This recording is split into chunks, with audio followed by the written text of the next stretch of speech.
Good morning, kids. Did you miss me? So real quick,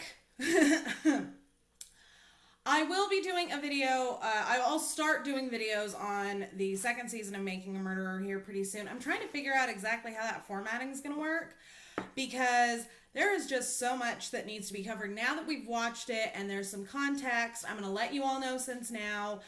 I'm probably going to go episode by episode on that. And if that's the case, realize, and I'll say this at the beginning of all the videos, spoilers! Just so you're aware, don't climb up my ass. Don't watch any of my videos if you haven't watched the corresponding episode. Just saying. So, I got to thinking this morning. Kratz, during the original trial and during the original investigation, he alleged a lot of things with regards to Stephen Avery and Brendan Dassey that, you know, I'm sorry, but if any of it had been true, he would have paraded that shit out in front of the jury. That would have been just that much more evidence to be able to sway the jury to convict Stephen Avery and Brendan Dassey. And one example of this is where he loves to tell people that he was a known sexual offender, he was a known rapist, and the thing about that is that you tell guilters, or you even point out to Kratz himself, well, he was exonerated of the rape, and he'll go, no, he raped his niece.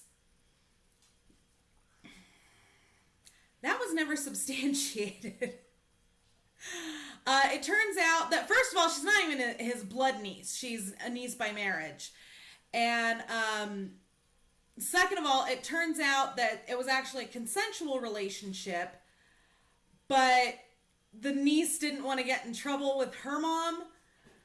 So, yeah, it was just like this whole thing. And that's why charges were never pressed, is because there was no substantiation to the allegation that he raped his niece. That's just one instance of Kratz fucking blowing smoke up people's ass and then buying it lock, stock, and barrel. The other one, the purpose behind this video, is I want everybody to understand the severity of the suppression of Bobby's porn searches. This is what I want everybody to understand, because it really is it's a big deal. It's really a big deal. Because Kratz keeps saying Brendan's computer. He says it in the email, he logs it as Brendan's computer in the evidence log. But here's the thing. The searches found on that computer include child porn. There's a couple of searches for 12-year-old, 15-year-old, preteen, which essentially means anything under 13, so 12 and under. That's called child porn. So here's my question, Porky.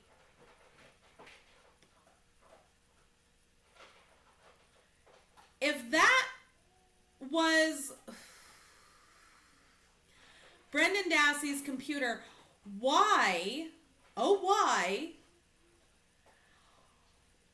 was Brendan Dassey not charged with possession of child pornography? You see, here's the thing, because a lot of people will say, well, he was a kid himself, he was 16. That doesn't matter. Okay? The charging of child pornography, actually, it doesn't even fucking matter the age of the offender. It matters the age of the person being depicted in the pornography. That's what matters. Okay? So, despite him being a juvenile himself, that is the kind of thing where they would have charged him for possession of child pornography. But Brendan Dassey was never charged. Why?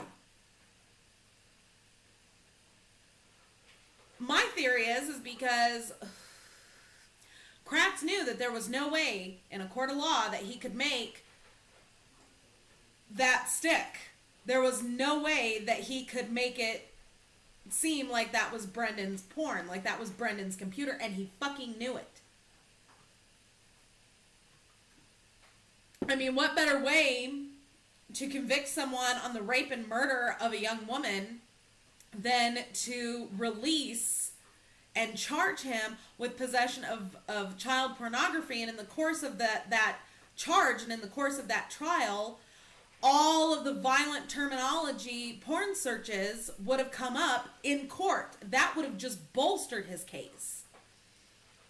Okay? So the fact that he didn't charge Brendan Dassey, that Brendan Dassey was never charged with possession of child pornography, tells me that Kratz knew that that was not Brendan's computer, and he purposely and erroneously mischaracterized it as Brendan Dassey's computer because they needed Bobby, whose computer it was, to snow for the prosecution.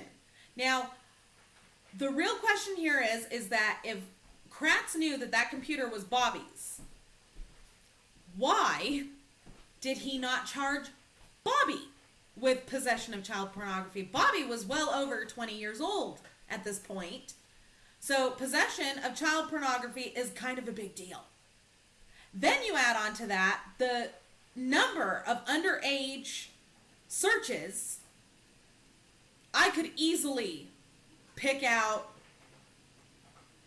40 to 50 charges on child pornography alone.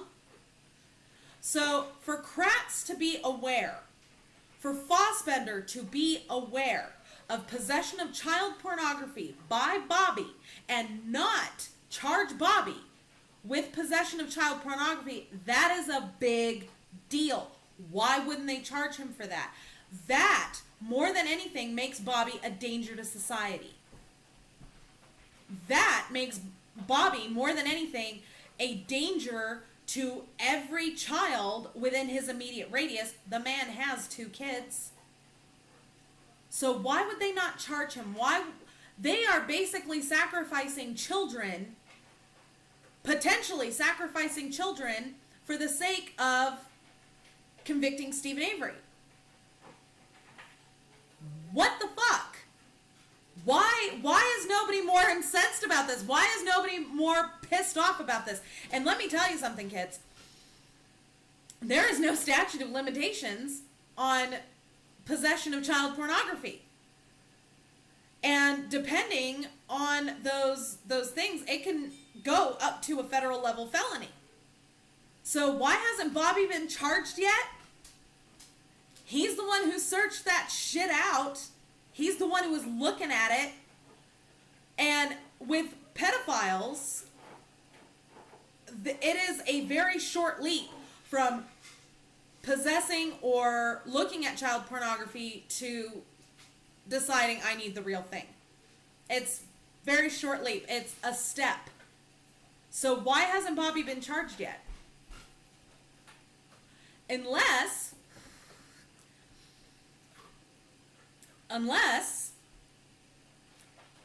a deal was made. What kind of deal? See, and I know that like all of my hatchlings, you know, y'all that have been with me for the last several years, you all already get it. You get it. I'm talking to the new people. I'm talking to the ones that Making a Murderer 2 brought them in.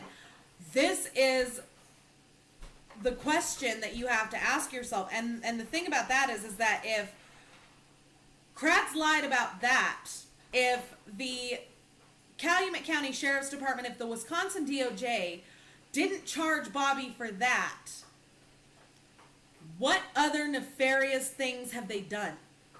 What else in this case is false? That's the question you have to ask yourself. So, yeah, that's what I have for this video. I will probably get started on, I'm going to rewatch Making a Murderer 2 episode by episode. I'm going to, go through and take some notes.